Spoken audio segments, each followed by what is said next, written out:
Chapter 5. Tragan covered the telephone mouthpiece with a bony hand.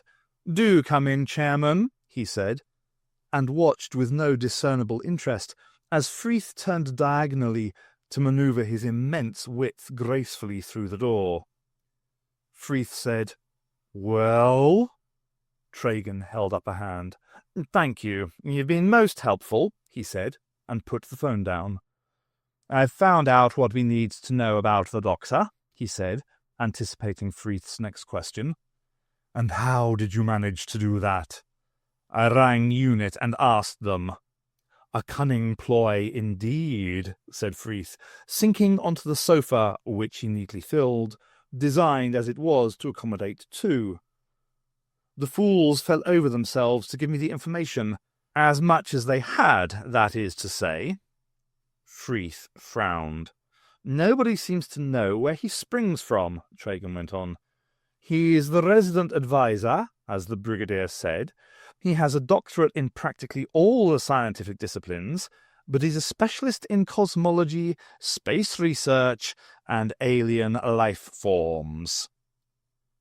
Freeth dug into his pocket and produced a small paper bag. "Well, well, well. Maybe friend Greba has good reason to be worried after all. Where is he, by the way?" "The doctor?" "Greba." Freeth started to unwrap a treacle toffee. "In the circumstances, I don't like the idea of his running around loose. He could be a problem." He placed the toffee in his mouth. His tongue flicked out and licked his finger and thumb. Tragan rose from his desk and moved to the door. "Maybe the problem needs a solution," he said. "A terminal one." Freeth chuckled. "You'd enjoy that, wouldn't you, you wicked old Tragan, you?" he said, chewing stickily. "How well you know me, Chairman," replied Tragan without a smile, and departed to look for the luckless Greba. Jeremy was thoroughly enjoying visiting the various monsters. Even the giant ostroid, he thought. A bit like an oven-ready turkey on stilts, she was. They didn't actually see her disemboweling an elephant or running at 220 miles an hour, as Kitson told them she could. In fact, she didn't do anything much at all but look at them with her saucer eyes and occasionally give a loud belch, which was jolly funny and made everybody laugh. The piranha-tailed beetles were much more like it. They had been thrown some sort of carcass just before the gang came in. They came swarming out of the undergrowth from every direction, hundreds upon hundreds of them, 6 inches long, with scarlet and black shells. Did beetles have shells? And these great, tearing, biting thingies sticking out of their faces. They'd set upon the dead cow, or whatever it was, and in 32.7 seconds, Kitson timed it with a stopwatch, they'd stripped it down to its skeleton, just a lot of bare bones, just sticking up out of the grass. Made you think. Could have been you. Great. But the best of all so far was the stink sloth. He smelled worse than old Smelly Belly Jenks in the 3rd form. Funny how his people took him away after only a term. And that was saying something. He lived in a pit of foul mud or worse, the stink sloth, not the Jenks, though that wouldn't have surprised anyone, and slurped around, looking like a bit like one of those big sea lion thingies that lie around on the beach. The ones that have 1,000 wives, and jolly tiring that must be, so no wonder they lie around, only crossed with a jellyfish sort of out of focus at the edges. "The stench of putrefaction coming from his pit," Kitson was saying, "is due, I'm afraid, to his habit of storing the decomposing corpses of the giant slugs that he likes for breakfast in his sleeping corner. Ah, there. He's eating one now." Oh, yuck. Oh, double yuck, Jeremy thought. And then, just when he was really enjoying himself, there was Sarah pulling at his elbow and hissing in his ear. "Come along, Jeremy," she was saying, as if she was his sister or something. "Can't take it, eh? Oh, don't be so silly. Come on.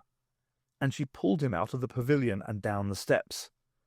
Where are we going? Said Jeremy, desperately trying to keep up, as she set off at a fast walk, almost a trot, while glancing from side to side as if she didn't want anybody to see where they were off to.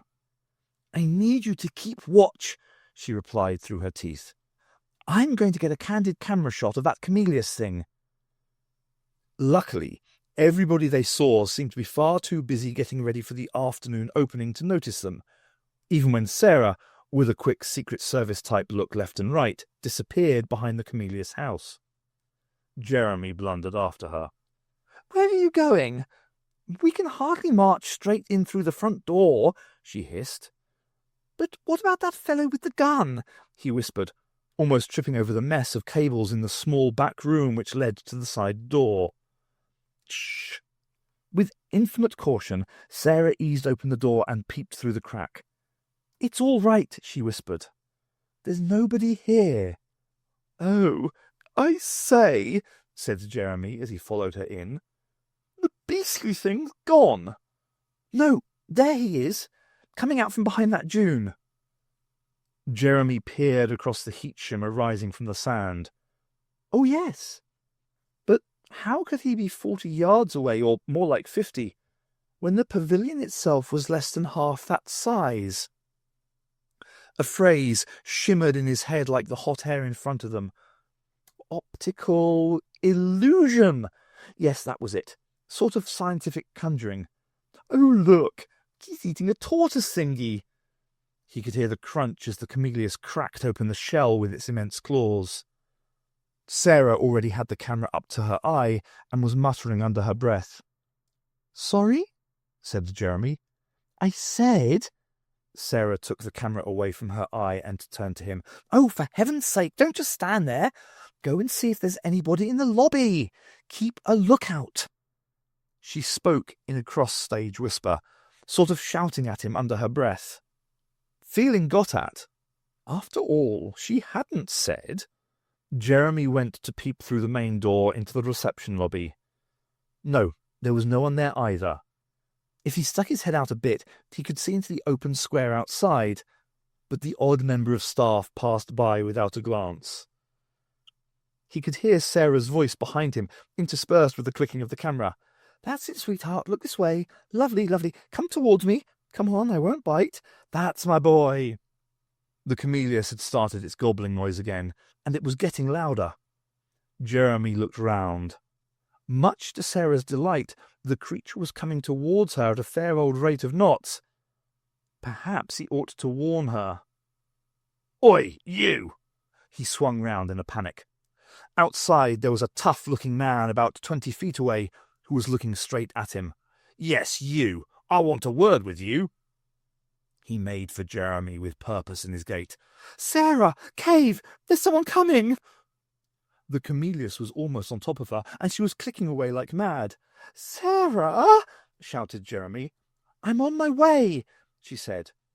As she lowered the camera, the Camellias swung at her head with a claw gaping wide. She fell backwards with a strangled squeal. Scrambling to her feet, she scuttled to Jeremy's side. He nearly got me, she gasped. But Jeremy was by now more concerned about the man coming up the steps. What are we going to say? Sarah took in the situation. Leave it to me, she said. Pretend to be a bit dim-witted. Eh? Said Jeremy. She threw him a glance. On second thoughts, just stay as sweet as you are. Shoving the camera into her pocket, she walked straight through the lobby and out of the front door, meeting the man as he reached the top of the steps. Hi there, she said. We were just having a bit of a look round. Grebber was looking for the doctor. Once he'd made up his mind what to do, he'd begun to feel a bit better. Of course, he'd never grasped on anybody before. After all, it wasn't as if he'd always been a plaster angel himself. But it wouldn't be like turning in a mate who had bought a load of dodgy marble, or saved a bit here and there on the architect's specification.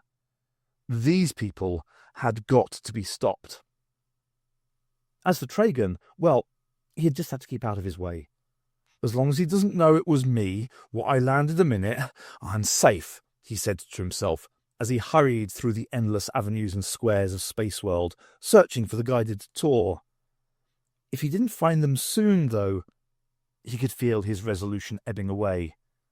He stopped and wiped his forehead. He was back outside the Camellias house where the tour had started. Now, there was a face he recognized. It was that kid who'd been with the doctor. He had seen them out of the window of Freeth's office. He'd know. He called to him and hurried over, and as he reached the top of the steps, the other one, the girl with the bobbed hair, came out with the kid behind her. "Hi there," she said. "We were just having a bit of a look around." She looked at him curiously as he panted his inquiry about the doctor. "Well," she said, pulling the press release out of her pocket and consulting it. Now, why hadn't he thought of getting hold of one of those? "I should think they must have got to the moonwalk by now, if he's still with them."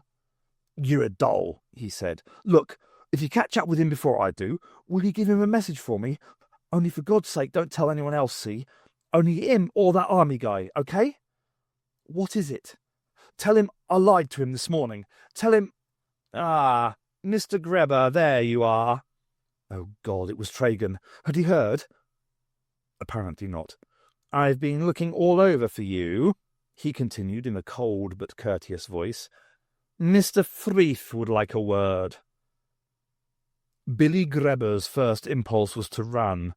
He didn't give in to it, but he couldn't tell whether the reason why he allowed himself to be led meekly away, albeit with a covert look of entreaty at the girl, was courage or simply terror. When, on the night the Americans landed on the moon, Brigadier Lethbridge Stewart had watched Neil Armstrong on TV jumping onto the surface and fluffing his entrance line, and had immediately gone out onto his balcony to look at the full moon 250,000 miles away, his prime emotion had been envy. And yet, standing, or so it seemed, on that very surface, under the immense black dome dotted with untwinkling stars, the clouded blue disk of the earth hanging above his head, he was content to watch with the doctor while the more mobile members of the group performed the low-gravity acrobatics which were the main attraction of the Space World moonwalk. "He doesn't believe a word of it," he said to himself, with an eye on the doctor, as Kitson came out with a load of scientific gobbledygook, as far as the Brigadier was concerned, which purported to explain how the thing worked. "What do you think, Doctor?" he asked as they followed the others into the next sideshow, a wonder by the name of ER, which promised yet again to blow their minds. "They should make a lot of money." "Yes, but what do you think?" "Well, in the first place, neither centrifugal force nor centripetal force exists as such. The use of the terms, indeed the concepts, betrays either a naive misunderstanding or a cynical intention to mislead. In the second place, in the context of anti-gravity—" He stopped abruptly and shushed the Brigadier, giving him a severe look as if he had been the one talking. Kitson was holding up his hand for silence. "Ladies and gentlemen," he said, "Spaceworld can, I think you'll agree, be justly proud of the wonders you have seen so far. However, the next call on our itinerary will more than astound you. It will introduce you to something which is destined to become an integral part of your future lives. If you will follow me, I shall show you a way to the fulfillment of all your secret hopes and an escape from all your secret fears. Experienced reality." "Oh, yes," thought the Brigadier.